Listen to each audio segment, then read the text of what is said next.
2012 թվական փետրվարի 11 Լոս Անջելես Համաշխարհային երաժշտության գլխավոր գիշերվան 54-րդ Գրեմմի մրցանակաբաշխությանը մնում էր 1 օր։ Համաշխարհային շոու բիզնեսը, երգիչներ, պրոդյուսերներ, բոլորը արդեն այստեղ էին, Բևերլի Հիլթոն հյուրանոցում։ Այս արտիստներից շատերը վաղ բարձրանալու էին բեմ և ստանային երկար սպասված արձանիկը, մյուսները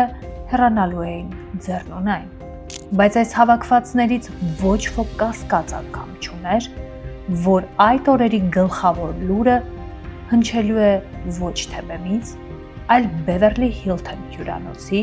4-րդ հարկում գտնվող համարից։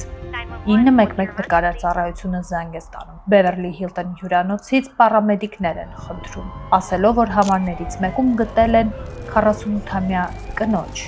նա անշնչացած է։ 1 ժամ հետո աշխարհը ցնցում է լուրը։ Ուիթնի Հյուսթոնը, 90-ականների լեգենդը ու ամենահնչեղ ձայնով երգչուհին այլևս չկար։ Singer Whitney Houston, one of the greatest voices of our generation, CNN has gotten confirmation from a representative, has died. The singer has died at the age of 48. We are waiting to find out the cause of her death. Ինչու, ինչպես կինը, որ ուներ ամեն ինչ, աստվածային տաղանդ, միլիոններ, կարիերա, հայտնիություն, հայտնվեց մի հյուրանոցի սառը հատակի վրա, իսկ նրա կյանքում կային գաղտնիքներ, ու հենց այդ գաղտնիքները նրան բերեցին նմանատիպ ավարտի։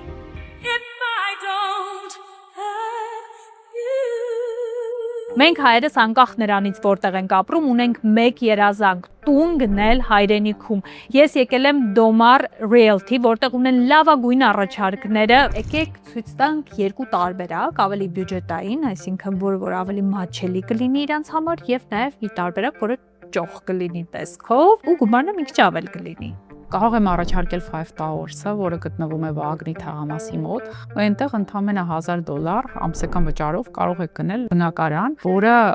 հանձնում են 30 թվականին, բայց դուք 4 տարի ունեք ժամկետ, որպեսզի ամբողջ գումարը կառուցապատողի մոտ մարեք։ Լավ տարբերակներից մեկը դա Skyline-ը, որը գտնվում է Օրբելի Բաղրամյան խաչմերուկում։ Դա առաջին երկնաքերեր։ Այո, դա առաջին երկնաքերերն են Հայաստանում, ու 20 րոպեում հասնել Կասկադ։ Գիտեմ նաև ձեզ մոտ կարդացի, որ մեծագույն առավելությունը այն է, որ կազմ պատրաստ բնակարաններ են։ Այո, ամբողջովին վերանորոգված ու կահույքով, խոհանոցային կահույքով, բացում եք ձեր դռները ու մտնում եք վայելում ձեր բնակարանը։ Ու կանխավճարի համար էլ 20% կանխավճար, վճարումները բաժանում են կանում 30 ամսով, կամ էլ կարող եք հիպոթեկով փոքրիկ գումարներով վճարել։ Այստեղ թողնենք ձեր Instagram-յան էջը, որպեսզի մարդիկ մտնեն, տեսնեն լավագույն տարբերակները, որոնք կան հիմա Երևանում, Երևանից դուրս, եւ արդեն եթե հետաքրքրված լինեն, կարող են հարցերի դեպքում գրել ու դուք արդեն կասեք հաջորդ քայլերը։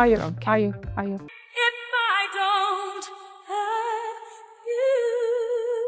Elvis Presley-ն դուրս է գալիս բեմ։ Հանդիսատեսը հիացած է լեգենդի ելույթով, բայց նրա հետևում այնտեղ երևում են եւս 4 հոգի, 4 սևական աղջիկներ, ովքեր երգում էին Elvis-ի հետ հավասար։ Նրանք Presley back վոկալիստներն էին։ Իսկ հիմա ուշադրություն դարձրեք նրանցից մեկին, այս կնոջը, որի անունը Sissy էր։ So please, won't you say you love me? Իսկ ավելի կոնկրետ Sissy Houston։ Հիշեք այս անունը, որովհետև հենց այս կինն է լույս աշխարհ բերում 90-ականների երաժշտական արվեստի գլխավոր լեգենդին Whitney Houston-ին։ Sissy-ն բեք վոկալիստ էր ոչ միայն Presley-ի հետ։ Նրանց քարյակը ձայնակցում էր ժամանակի գրեթե բոլոր A-list աստղերին։ Նրանք բեմ էին բարձրանում ամենահայտնի երգիչների ու երգչուհիների հետ։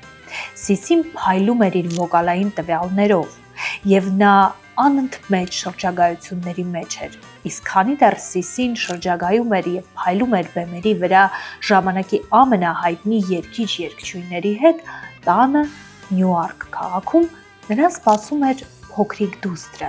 որի անունն էր Whitney Houston։ Նյույորկը այդ տարիներին ոչնչով առանձնապես աչքի չընկնող քաղաք էր։ Սա քաղաք էր, որը ավելի շուտ գետո էր հիշեցնում։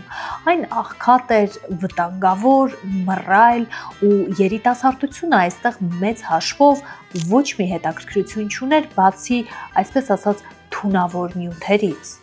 Միակ սփոփանքը տեղի բնակիչների համար եկեղեցին էր, եւ հենց եկեղեցին է դառնում փոքրիկ Whitney-ի համար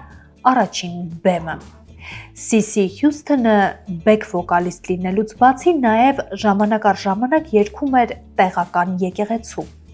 Եվ ահա հերթական կիրակտորյա պատարագի ժամանակ Սիսի Հյուսթոնի ղեկավարած երգչախմբից առանձնանում է մի աղջիկ։ Նա գալիս է մի քանի քայլ դեպի առաջ, փակում է աչքերը եւ սկսում է իր մենակատարի բաժինը երգել։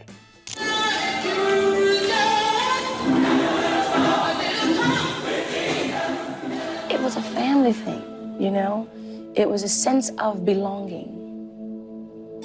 And the singing, the praise, the joyful noise we made unto God was amazing. Եկեղեցում հավաքված մարդիկ ոտքի են կանգնում ու սկսում են հիացած ծափահարել։ Նման աստվածային ձայն նրանք վաղուց չէին լսել։ Փոքրիկ աղջիկը հասուն երգչու նման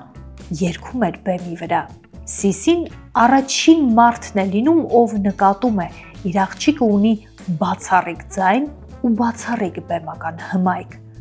Ու քանի որ իր երկու մյուս զավակներից տղաներից Սիսին ոչ մի ակնկալիք չուներ, նա որոշում է լուրջ զբաղվել իր աղջկա վոկալային տաղանդով ու սկսում է թրծել ու ձևավորել այդ անխնա ադամանդը։ Միայն թե Սիսի Հյուսթոնը բնավորությամբ մեղմ ասած փափուկ կին չէր, նա բավականին դաժան էր եւ բառի բուն իմաստով դաժան նաեւ սաստում էր Whitney-ին, երբ նա չէր կատարում իր տնային աշխատանքը կամ որևէ նոտա սխալ էր նվագում։ Հարևանները հետագայում արդեն կհիշեն, որ երեխան հալումմաշ էր լինում անվերջանալի երաժշտական պարապմունքներից, քանի դեռ իր հասակակիցները խաղում էին դրսում, բայց Սիսին կանգ չէր առնում։ Նա ուզում էր, որ Whitney-ն հասնի վոկալային կատարելության, որպեսզի նոտաները նրա բերանից դուրս գան կատարյալ հնչեղությամբ։ Whitney-ի կյանքում տեղի է ունենում առաջին ճակատագրական հանդիպումը։ Whitney-ն ավագ դպրոցում ծանոթանում է Ռոբին Քրոուֆորդ անունով աղջկա հետ, որը իր հասակակիցն էր, բայց միևնույն ժամանակ շատ համեստ, հավասարակշռված ու, այսպես ասած, խելքը գլխին երեխա էր։ Երկու պատանի աղջիկները շատ մտերմանում են ու այդ օրվանից սկսած մինչև արդեն հետագայում շատ հասուն տարիք Ռոբինը եւ Whitney-ն կլինեն շատ մտերիմ ընկերուհիներ։ Նրանց ընկերությունը ժամանակի ընթացքում նույնիսկ դուրս է գալիս դասական ընկերություն ձևակերպումից։ Հետագայում իր հարցազրույցներից մեկի ժամանակ Ռոբինը անգամ կխոստովանի, որ մի անգամ երկուսով տանը մնացած ժամանակ ինքը եւ Whitney-ն նույնիսկ համբուրվել են, ինչից հետո էլ լրագրողների շրջանում ակտիվ կպտտվի վարկածը, որ Ռոբինը եւ Whitney-ն բոլորովին էլ սովորական ընկերուհիներ չէին։ Whitney has repeatedly denied any rumors that she is gay. I don't make it a habit of putting out in the street whom I'm sleeping with or who I'm with. My private life, that little piece of my life is mine. I want to keep that. You know, not that I'm sleeping with, you know, this one, that one, this one. I'm not a promiscuous person like that, you know. Whitney-ն եւ Ռոբինը մտերիմ ընկերուհիներ էին։ Ռոբինը սկսում է շատ ավելի հաճախ լինել Հյուսթոնների տանը։ Եվ այդ ժամանակ նա նկատում է այն տոքսիկ իրականությունը, որ կար Whitney-ի տան պատերի ներսում։ Նրա մայրը չափազանց խիստ ու պահանջկոտ էր եւ բացարձակ որևէ մայրական ջերմություն չէր տալիս աղջկան։ Եղբայրները փողոցային կյանքով էին ապրում եւ այդ փողոցային կյանքի գորշ ու մռայլ կողմերը բերում էին ու դրա մեջ էր ապրում Whitney-ն իր սեփական տանը։ Եվ ամենակարևորը Whitney մոր եւ հոր հարաբերությունները արդեն վաղուց խալխլված էին, այնտեղ ընտանիք չկար, եւ այդ սիրո բացակայությունը իրենց վրա ուղղակիորեն զգում էին երեխաները։ Եվ ահա շուտով տեղի է ունենում Whitney-ի կյանքում ամենաճակատագրական ու ողբերգական դեպքերից մեկը։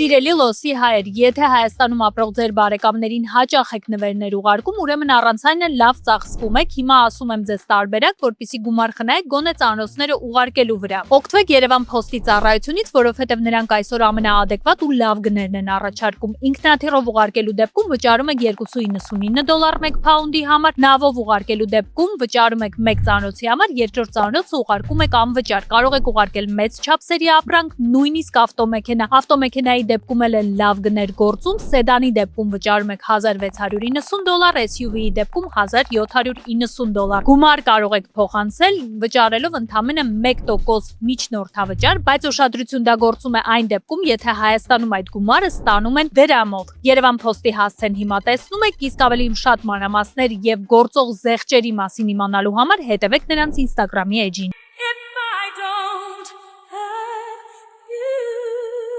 Նրա ծնողները մայրը եւ հայրը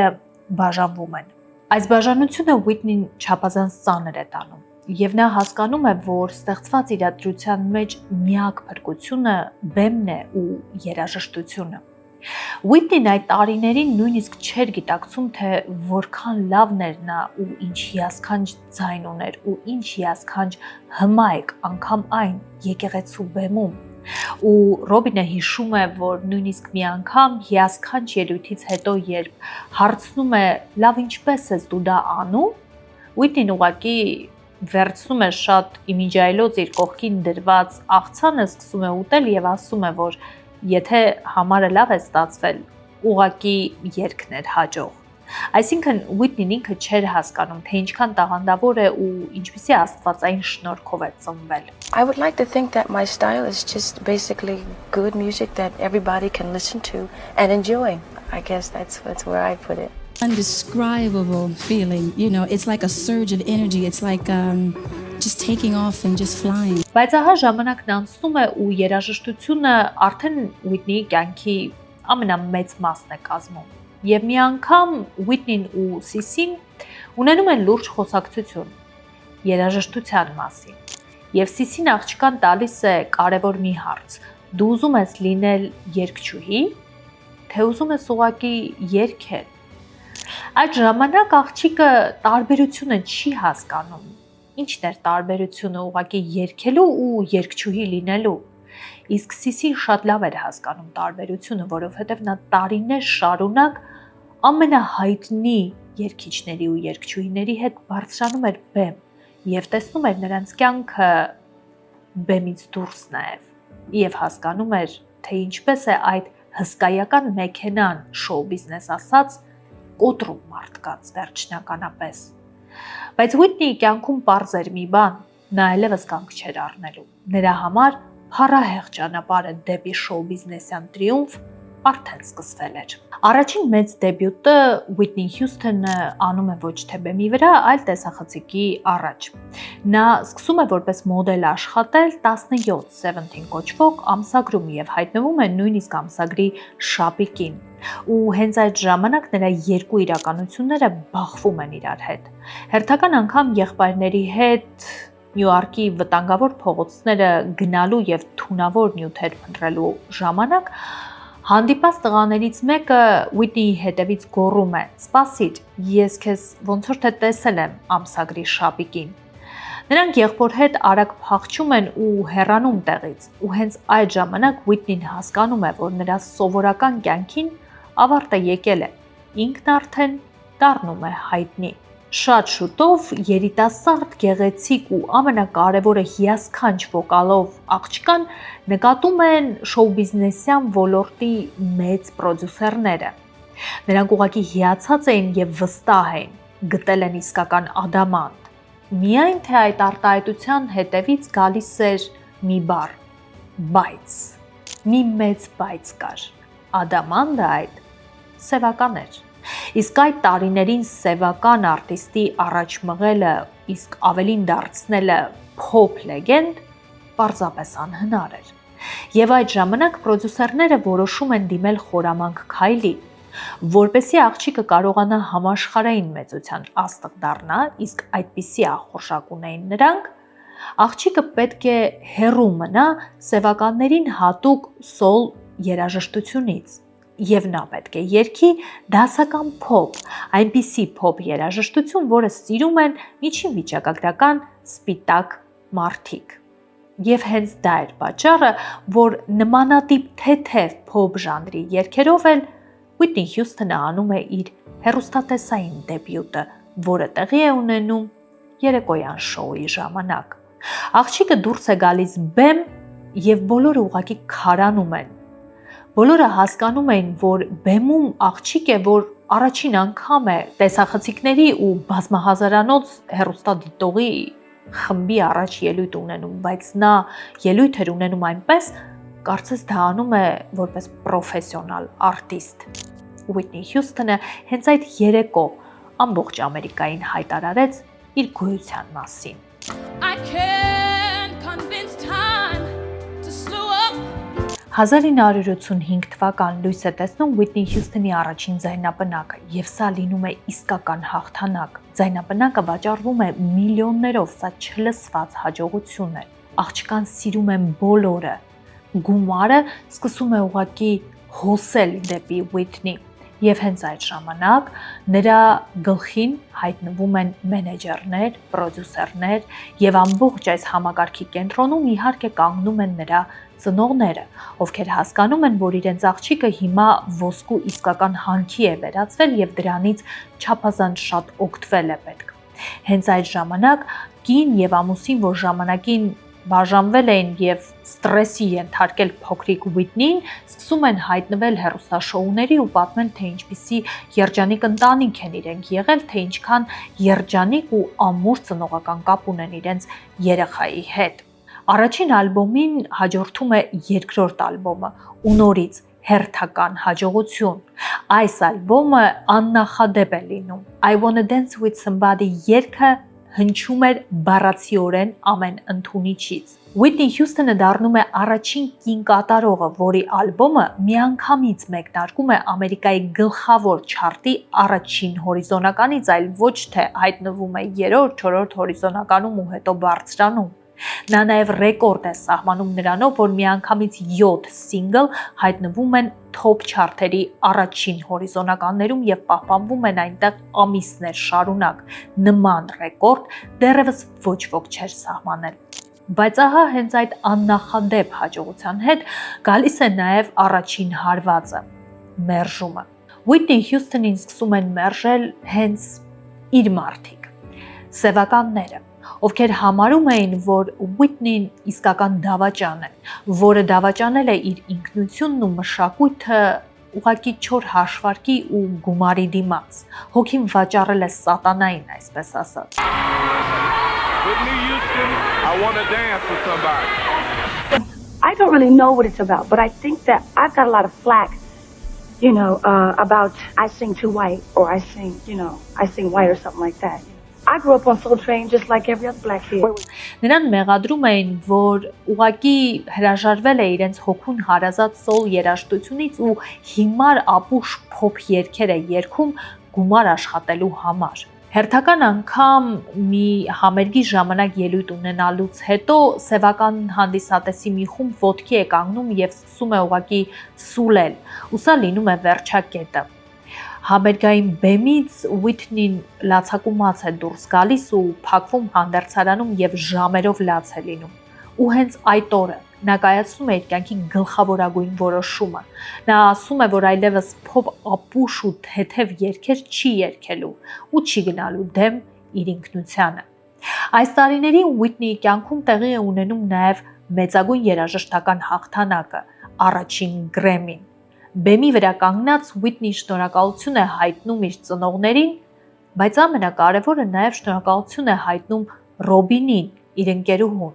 Եվ հենց այդ ժամանակ ավելի է թեժացնում կասկածները լրագրողների մոտ, թե ինչ հարաբերություններ կան իր եւ Ռոբինի միջև։ Արդյոք Ուիթնին սիրում է կանանց, ինչ գաղտնի հարաբերություններ են սրանք եւ ինչու է նա Գրեմի ստանալու ժամանակ իր ծնողների հետ միասին շնորհակալություն հայտնում Ռոբինին։ Այդ ինչ դեր է աղջիկը ունեցել Ուիթնիի կյանքում։ First, I like to give thanks to the Almighty God for strength.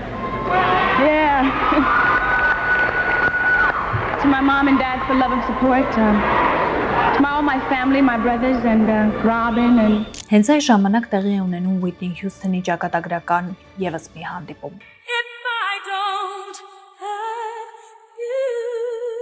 Եթե ուզում եք տուն գնել, մեքենա գնել, նոր բանկային քարտ ունենալ ու նույնիսկ տուն վարձակալել, ձեզ անհրաժեշտ է լավ ու բարձր կրեդիտ սկոր։ Առանց դրա այսօր Ամերիկայում ապրել ուղղակի հնարավոր չէ։ Հիմա հարց է առաջանում, եթե ձեր կրեդիտ սկորը ընկած է, ինչպես այն բարձրացնել ու ինչ անել, որպեսզի այդ սկորը բարձրանալուց հետո չընկնի։ Next Level կրեդիտի մասնագետները ձեզ կօգնեն բարձրացնել ձեր կրեդիտ սկորը ու ամենակարևորը ձեզ կպատմեն, թե ինչ սխալներ չպետք է անեք, որպեսզի այդ բարձրացած կրեդիտ սկորը նորից հանկարծ չընկնի։ Հենց հիմա բացեք ձեզ մոտ եւ պահեք նրանց Instagram-ի էջը, որովհետեւ լավ կրեդիտ սկորը այսօր կա, վաղը չկա, իսկ առանց լավ կրեդիտ սկորի ուղղակի ապրել անհնար է։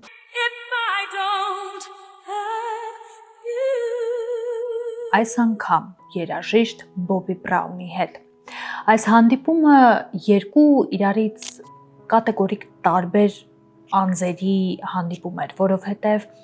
Ուիթնին, որ ավելի հանգիստ էր, ավելի հավասարակշռված էր, հանդիպում է Բոբի Բրաունին, ով իր ժամանակների եւ իր սերնդի, այսպես ասած, bad boy-ն էր, վատ տղան։ Նրան սովոր էին տեսնել հավաքույթների ժամանակ, տարբեր կանանց ուղեկցությամբ եւ իհարկե նրանից հեռու չէին արգելված նյութերը ու այսպես ասած շոու բիզնեսային կյանքը իր ամբողջ գունապնակով։ Ուիթնիի եւ Բոբի Բրաունի միջև սկսվում է իսկական սիրավեպ, բայց այս սիրավեպը Ուիթնիի ընկերուհու Ռոբինի սրտով չէր։ Ռոբինը իր խառնվածքով եւս հավասարակշռված էր, համեստ, ավելի ծանրակշիռ էր նայում կյանքին եւ նրա համար թեթև սոլիկ երևացող Բոբի Բրաունը անհամատեղելի զույգ էր Ուիթնի Հյուսթոնի համար։ Բայց բնականաբար այս этаպում Ուիթնին Ռոբինի խորհուրդը չի լսում եւ Բոբիի ու Ուիթնիի հարաբերությունները արագ զարգանում են։ Այս նույն ժամանակ Ուիթնի Հյուսթոնը թողարկում է իր թվով երրորդ ձայնապնակը, որը եւս լինում է իսկական հաջողություն։ Այստեղ արդեն Ուիթնի Հյուսթոնը մի փոքր հեռանում է պրիմիտիվ փոփ երաժշտությունից եւ այստեղ արդեն նրա երաժշտությունը ավելի մոտենում է իր հնչողությամբ իր արմատներին, մի քիչ այսպես ասած ավելի սևականների հոգուն մոտ էր հնչում։ Այս ընթացքում տեղի է ունենում եւս մի կարևոր բան Ուիթնիի կարիերայում։ Նա դուրս է գալիս ամերիկյան ֆուտբոլի, այսինքն Սուպեր Բոլի եզրափակչի ժամանակ եւ կատարում է իր մեկնաբանությամբ Ամերիկայի Միացյալ Նահանգների հիմնը։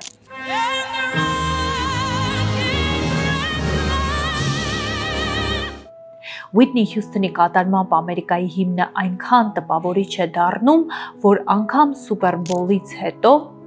այն ժամանակ 2001 թվականին, երբ Ամերիկայում տեղի է ունենում 9/11-ը, սեպտեմբերի 11-ի ողբերգությունը, ամբողջ երկրով մեկ կրկին հնչում էր Ամերիկայի հիմնը եւ հնչում էր հենց Ուիթնի Հյուսթոնի մեկնաբանությամբ։ Տարբեր ժամանակներում ամենատարբեր արտիստները կատարել էին Ամերիկայի հիմնը, բայց երկիրը որոշում էր ծանր այդ օրերին հնչեցնել հիմնը հենց Ուիթնիի շքեղ ձայնով։ Ուիթնի Հյուսթոնի կարիերան սլանում էր դեպի առաջ։ Զարգանում էր նաև նրա անձնական կյանքը։ 1992 թվականին Ուիթնին եւ Բոբի Բրաունը պաշտոնապես ամուսնանում են, իսկ որոշ ժամանակ հետո նաև լույսաշխար է գալիս նրանց դուստրը։ Միայն թե խնդիրն այն էր, որ այս նոր կարգավիճակը եւ ընտանեկան հարաբերությունները Ուիթնիին բոլորովին էլ երջանկություն չեն բերում։ Ավելի են հաճախակի դառնում Բոբի Բրաունի դավաճանությունները, նա առանձին ու անկախ կյանք էր վարում եւ ընտանեկան կյանքը բոլորովին էլ նրան չէր գերում։ Իսկ Ուիթնին մնացել էր երկու իրականությունների արանքում՝ մի կողմից անդադար աշխատանքներ, ստուդիաներ, բեմեր, ելույթներ եւ շրջագայություններ, մյուս կողմից ընտանիքն էր, իսկ ավելի կոնկրետ աղջկա խնամքը։ Բայց անձնական կյանքի հենց այս մռայլ ու արդեն հույս չնշնչող իրականության մեջ Ուիթնի Հյուսթոնը անում է մի բան, ինչի շնորհիվ էլ հետագայում դեռ երկար հիշվելու է տարբեր սերունդների կողմից։ Հենց այս ժամանակ ստեղծվում է լեգենդար Թիկնապահը ֆիլմը, որի մեջ հնչող գլխավոր երգը մինչև այսօր էլ շարունակում է մնալ հիթ եւ երևի թե Ուիթնի Հյուսթոնի երաժշտական կարիերայի իսկական այցեքարտը։ Քչերը գիտեն, որ իրականում ֆիլմի առաջարկը ստանալուց հետո եւ գլխավոր սաունդթրեքը լսելուց հետո Ուիթնի Հյուսթոնը ձայնագրում է երգի միանգամից երկու տարբերակ։ Առաջին տարբերակը լինում է դասական երգը։ Երկրորդ տարբերակը Ուիթնի Հյուսթոնը որոշում է սկսել մի քանի վայրկյանանոց ակապելլա հատվածով, առանց երաժշտության, միայն իր ձայնը։ If I should stay. Պրոդյուսերները երկրորդ տարբերակը չեն հավանում եւ առհասարակ մտածում են, որ նման էքսպերիմենտներ անել ֆիլմում եւ նման էքսպերիմենտներ անել ֆիլմի գլխավոր հիթի հետ չարժի, բայց Ուիթնին ներքուս զգում էր, որ հենց այս ավելի անմիջական ակապելլա տարբերակն է դիպչելու մարդկանց սրտին։ Ուիթնի Հյուսթոնի կողքին այդ ընտրության մեջ կանգնում է Քևին Քոստները եւ հենց երկուսի պնդմամբ էլ ֆիլմի վերջնական տարբերակում տեղ է գտնում երկրորդ օրինակը երգի, հենց այն օրինակը, որը սկսվում է առանց երաժշտության Ուիթնի Հյուսթոնի ակապելլա կատարմամբ։ Ու համաձայնվեք, որ այսօր այս երգի կատարումը ուրիշ կերպ անգամ դժվար է պատկերացնել։ Իսկ հետաքրքիր մյուս փաստը այն է, որ Թիկնապահը ֆիլմը դառնում է ոչ միայն Ուիթնի Հյուսթոնի կարիերայի գլխավոր պիկերից մեկը ու երգը դառնում է նրա այցեքարտերից մեկը, այլ Ուիթնի Հյուսթոնը իր իրական կյանքում ունենում է այն սիրո պատմությունը, որը մենք տեսնում էինք Թիկնապահը ֆիլմում։ Որը ժամանակ անց, երբ Ուիթնի Հյուսթոնի եւ Բոբի Բրաունի հարաբերությունները ավելի սրվում են, թեժանում են եւ նրանք համարյա թե արդեն միասին չէին էլ ապրում, Ուիթնի Հյուսթոնը գտնում է ջերմություն իր պահակախմբի անդամներից մեկի, այսպես ասած Թիկնապահի կողմից։ Բայց այս սիրավեպը շատ արագ հենց արմատապես ավարտվում է ու կանգ է առնում, որովհետև երբ շրջապատողները, ընտանիքի անդամները սկսում են կասկածներ անգամ ունենալ, որ Ուիթնիի եւ նրա Թիկնապահի մեջ կան որոշակի հարաբերություններ, նրա Թիկնապահին պարզապես հեռացնում են աշխատանքից եւ հեռու են պահում երգչուհուց։ 1999 թվական Ուիթնիի հետ տեղի ունենում մի բան, որը նրա համար արդեն անտանելի էր դառնում։ Ուիթնիի կյանքում ստրեսային իրավիճակ էր։ Տարիներ շարունակ նա դիմանում էր անառողջ ընտանեկան հարաբերություններին եւ կողքից գրեթե բոլորը, ովքեր ճանաչում էին Բոբի Բրաունին եւ նրա վարած կյանքը, ներքուստ մի հարց էին տալիս. ինչի համար է Ուիթնին դիմանում։ Իսկ Ուիթնին դիմանում էր, որպեսզի չկրկներ իր ծնողների ճակատագիրը եւ նույն տրավման, որի միջով անցել էր ինքը, չէր ուզում, որ այդ նույն տրավմայի միջով անցներ իր դուստրը։ A flight attendant came up to me and said, I'd just like to ask her why she stays with him. Why doesn't she just leave him? Well, I'd like to ask her why she stays with her man. I'd like to know how her utopia is. Then we can talk. Եվ ահա հերթական համերգի ժամանակ Ուիթնին դավաճանում է այն միակ բանը, որը թվում էր, թե երբեք չի դավաճանի, նրա ձայնը։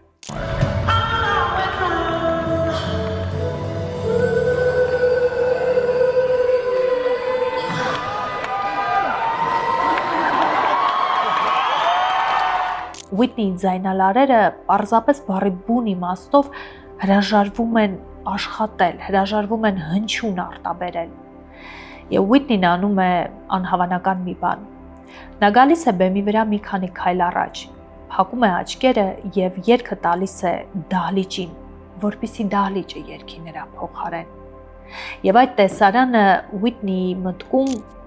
շատ արագ զուգահեռվում է մեկ այլ տեսարանի հետ։ Նյուարք քաղաքում, եկեղեցու բեմում, այն ժամանակ, երբ իր մոր Սիսիի ղեկավարությամբ երգչախմբի կազմում նա արեց մի քանի քայլ առաջ, փակեց աչքերը եւ առաջին անգամ երգեց ու հիացրեց հավաքված մարդկանց։ Whitney-ի կյանքում իսկապես սև գիծ էր սկսվել ու մեկը մյուսի հետևից դժբախտություններ են տեղի ունենում։ Նախ հիվանդանում է ու արդեն կյանքից հեռանալու եզրին է հայտնվում հայրը։ Whitney-ի եւ հոր հարաբերությունները երբեք էլ շատ ջերմ չէին եղել,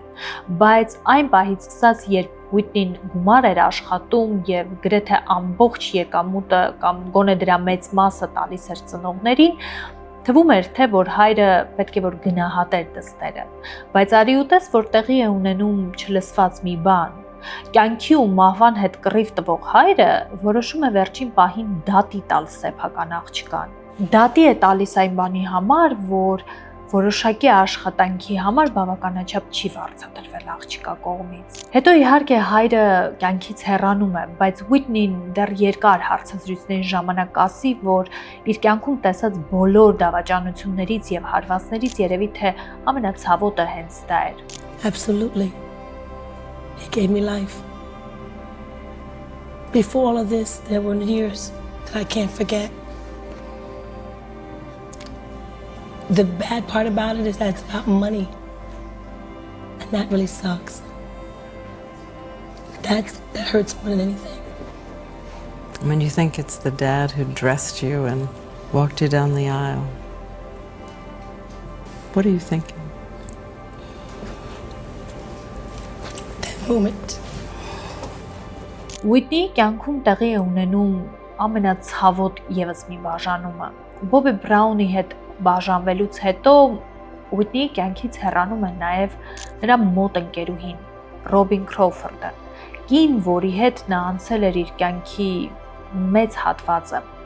Ռոբինը պարզապես հասկանալով, որ այնտեղ, որտեղ հիմա Whitney-ն է, իրեն տեղ չկա, որոշում է ուղղակի թողնել նրան մենակ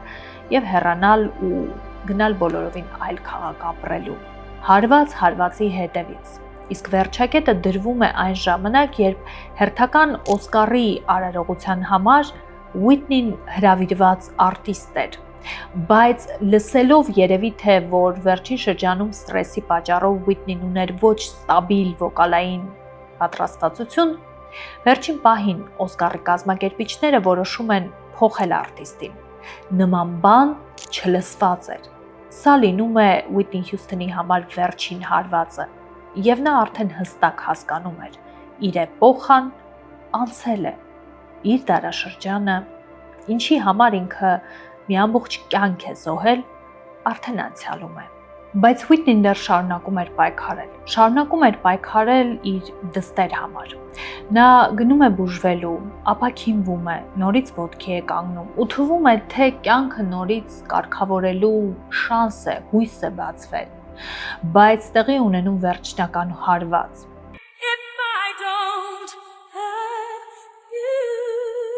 Ուր գնալ Լոս Անջելեսում, եթե ուզում եք խնամել ձեր դեմքը եւ օգտվել էսթետիկ բժշկության, նորարարական, առաջադեմ ու պրոֆեսիոնալ ծառայություններից, պատասխանը, ինչպես գիտեք, իմ կողմից միանշանակ է Zavant Aesthetics։ Մենք այսօր գտնվում ենք West Hollywood-ի location-ում ու Զարային Հարությունյան, ես այսօր խնդրել եմ մեզ ցույց տա բացառիկ ֆոտոներ։ Մենք այսօր այնքան Photoshop ենք տեսնում, այդ before after-ների, որ մարդկանց ֆենոմենալ տրանսֆորմացիաներ են արել, բայց մարդիկ ուզում են գումար ծախսեն ու ստանան իրական արդյունքներ։ Հա, ֆոտոները հիմա ցույց կտամ։ Դու ճիշտ ես։ Մարդիկ որ գալիս են, իրանք շատ հաճախ շատ վախեցած են լինում, ու առաջի հենց հարցադրումը փոխվելու եմ, շատ եմ փոխվելու։ Դու եկար եւ ասում ես Զարա ջան, ինձ մի քիչ իմ շրթունքները ավելի արտահայտիչ դարձրա։ Ես չեմ գնում եւ սկսում վրաց քո շրթունքները հետ աշխատել։ Ես նայում եմ քո դեմքը, ուսումնասիրում եմ, հասկանում եմ թե մենք ինչ խնդիրներ, եթե խնդիր ունենք, պետք կաշտկենք, որպեսզի ստանանք ամբողջական գեղեցիկ արդյունք։ Ու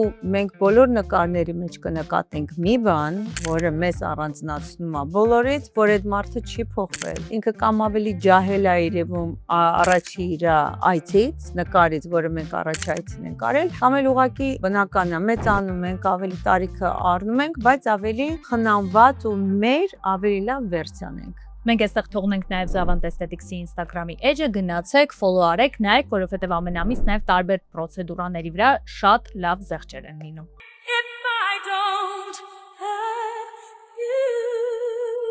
Whitney-ն իմանում է, որ Bobby Brown-ը ամուսնանում է նորից ընտանիք է կազմում եւ երջանիկ է, իսկ ինքը մնացել է նույն տեղում։ Whitney-ն զգում էր, որ այլևս ոչ ոքի պետք չէ։ Ռոբինը իրեն թողել է, հայրը այլևս չկա, մայրը իրենով հետաքրքրված չէ եւ ամբողջ կյանքն էլ հետաքրքրված չի եղել, վերաբերվել է որպես ուղղակի հաջող ու եկամտաբեր նախագիծ։ Ինչի համար էր ինքն ապրում։ Կինը, որին պաշտում էր ու որով հիանում էր ամբողջ աշխարհը, փաստացի մնացել էր մերմերակ։ Եվ ահա գալիս է 2012 թվականի փետրվարի 11-ը։ Աշխարհը պատրաստվում էր 54-րդ Grammy-ի արարողությանը, որին պետք է ներկա լիներ նաև ինքը, Whitney-ն։ Նախորդ գիշերը Beverly Hilton հյուրանոցում հավաքված էին շոու բիզնեսի առաջին դեմքերը։ Այդ օրը պետք է լիներ ընդունելություն, որին ներկա էին երգիչներ, երգչուհիներ, պրոդյուսերներ, մենեջերներ, մի խոսքով երաժշտական աշխարհի բոմոնդը։ Եվ հենց այդ ժամանակ 911 փրկարար ծառայություն զանգ է գալիս Beverly Hilton հյուրանոցից։ Պահանջվում էր պարամեդիկների խումբ, որովհետև հյուրանոցի 4-րդ հարկում գտնվող համարներից մեկում հայտնաբերել էին 48-ամյա կնոջ, ով ուղղակի շնչահեղձ էր եղել լոգարանում, այսինքն ուշագնաց էր եղել եւ դրանից հետո շնչահեղձ եղել։ Նրան փորձում են ուշքի բերել, բայց ապարդյուն։ Ընդամենը 1 ժամ հետո այս զանգից աշխարհը իմանում է ցնցող լուրը։ 48-ամյա լեգենդը Whitney Houston-ը, մարդ, որի ձայնով հիանում էր ամբողջ աշխարհը, այլևս գոյություն չուներ։ Նա հեռացել էր։ Հաջորդ օրը Grammy-ի արարողությունը չհետաձգեցին։ Այն տեղի ունեցավ, բայց փոխվեց ամբողջությամբ թեմատիկան։ Grammy-ի արարողությունը վերածվեց հիշատակի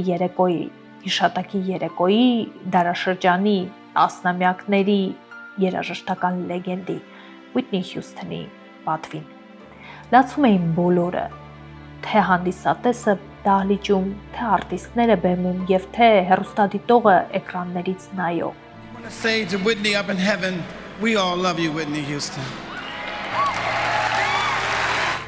Բեմից հնչում էր I will always love you արտահայտությունը ի հիշատակ երգչուհու, որի ձայնը մինչև այսօր էլ իսկապես անկրկնելի է։ Իսկ հիմա ամենացնցող փաստը։ Whitney Houston-ի հողարկավորությունը տեղի ունեցավ նրա հայրենի Նյուարք քաղաքում, այն նույն եկեղեցում, որտեղից ամեն ինչ սկսվել էր։ Իսկ թաղեցին Whitney Houston-ին նրա հոր կողքին, իր իսկ թողած կտակի համաձայն։ Այսինքն անգամ չնայած այն ամենին, ինչ արեց հայրը իր կենթանության ու նույնիսկ մահվան շեմին իր աղջկա նկատմամբ, Whitney որոշել էր կտակը չփոխել եւ միևնույնն է, որոշել էր հանգչել կյանքից հետո իր հոր կողքին։ So you forgave him? Absolutely. In the end you forgave him? Absolutely. I love my dad. I knew he was sickly. My father was in his 80s at that point. And he was in the hospital constantly with heart problems and diabetes. Իսկ ինչ եղավ այն մարդկանց հետ, ովքեր դերակատարում ունեցան Whitney-ի կյանքում։ Ռոբինը շարունակում է ապրել եւ ունի արդեն դուստր ու մինչև այսօր էլ Whitney-ի ու իրենց ընկերության մասին հիշում է ջերմությամբ, բայց միևնույն ժամանակ խորը ցավով։ Whitney-ի մայրը նրա մահից հետո էլ շարունակում է ապրել մենակ, առանձնապես որևէ կապեր չպահելով բարեկամների եւ երեխաների հետ, իսկ 2024 թվականին արդեն հեռացավ կյանքից։ Իսկ Whitney Houston-ի եւ Bobby Brown-ի դուստրը փորձեց շարունակել մայրիկի ճանապարհը եւ դառնալ երգչուհի, բայց բնականաբար մոր ֆենոմենալ երաժշտական տրիումֆը կրկնել նրան այդպես էլ չհաջողվեց։ Պաշտոնական վարկածն ասում է, որ Ուիթնի Հյուսթոնի ավարտի պատճառը եղավ այն, որ նա արգելված նյութեր էր օգտագործում եւ ուներ նաեւ սրտի հիվանդություն։ Այն ամենը, ինչ տեղի էր ունեցել հյուրանոցի համարում, ոչ այլ ինչ էր, քան ուղղակի դժբախտ պատահար։ Բայց այնուամենայնիվ, անկախ նրանից, որ ոստիկանությունը գործը փակեց, երկրպագուները հրաժարվում են մինչև այսօր էլ հավատալ, որ ամեն ինչ այդքան պրիմիտիվ է եղել։ Նրանք վստահ են, մի բան այս պատմության մեջ այն չէ, եւ ամենատարածված կոնսպիրոլոգիական վարկածը այն է, որ հսկայական շոու բիզնեսյան մեխանիզմը ուղղակի ինքն է ոչնչացնում այն աստղերին, որոնց ժամանակին ծնել է, այն պահին, երբ նրանք դադարում են այլևս շահույթ բերել։ Ու հենց այս ժամանակ ակամայից հիշում ես արտահայտությունը, որ Սիսին արեց իր աղջկան այն պահին, երբ աղջիկը ուզեց դառնալ երգչուհի։ Դու ուզում ես երգել, թե ուզում ես դառնալ երգչուհի։ Ուիթնի Հյուսթոնը մեր ժամանակաշրջանի իսկապես բացառիկ ու ֆենոմենալ երգչուհին է։ Նրա ձայնը հիասքանչ էր հնչում ցանկացած ժանրի մեջ, եւ նրա ձայնը մինչև այսօր էլ կարելի է ասել, որ անգերազանցելի է։ Ես սպասում եմ ձեզ կոմենտներում։ Գրեք, արդյոք դուք սիրում եք Ուիթնի Հյուսթոնին, արդյոք լսում եք նրա երգերը, գուցե սիրում եք նրա Թիկնապահը ֆիլմը։ Եվ իհարկե, ես սպասում եմ ձեզ մեկնաբանություններում, եկեք շարունակենք այս շարքը։ Գրեք, թե երգիչներից, երգչուհիներից, դերասաններից կամ սպորտսմեններից ում մասին կուզեք ես նկարեմ հերթական նմանատիպ վիդեոն։ Եվ չմոռանաք իհարկե բաժանորդագրվել իմ ալիքին, սեղմելով subscribe կոճակը, որովհետև մենք միասին պետք է հասնենք 200,000 բաժանորդի։